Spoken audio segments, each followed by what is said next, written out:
Hello everyone, welcome to pathways academy. আজকে আমরা এই ভিডিওতে আলোচনা করব ভারতের ভূপ্রাকৃতিক বিভাগ বা ফিজিওগ্রাফিক ডিভিশন সম্বন্ধে। ভারতকে মূলত 6টি ভূপ্রাকৃতিক বিভাগ বা ফিজিওগ্রাফিক ডিভিশনে ভাগ করা যায়।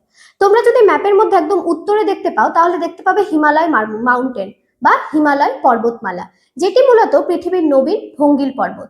তার ঠিক নিচেই দেখতে পাবে নর্দার্ন প্লেন্স বা উত্তরের সমভূমি, যেটি মূলত সিন্ধু, গঙ্গা, ব্রহ্মপুত্র ইত্যাদির মাধ্যমে গঠিত হয়েছে।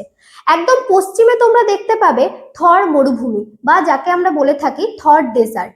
এরপরে ঠিক আসে সব থেকে বড় পেনিনসুলার প্লেটিউ বা উপদ্বীপীয় মালভূমি, যেটির মধ্যে আমরা দেখতে পাবো সাতপুরা, আরাবল্লী ইত্যাদি ধরনের পর্বতমালা। তারপর তার দুধারে মানে ম্যাপের দুধারে যদি আমরা দেখতে পাই তাহলে দেখতে পাবো কোস্টাল প্লেন্স, যেটি মূলত দুটি ভাগে বিভক্ত। এক হচ্ছে পশ্চিমঘাট পর্বতমালা এবং পূর্বঘাট পর্বতমালা। এরপরে সবথেকে শেষে আসে বদ্বীপ বা আইল্যান্ড, যাকে মূলত দুটি অঞ্চল দেখা যায়, এক আন্দামান নিকোবর দ্বীপপুঞ্জ এবং লাক্ষাদ্বীপ।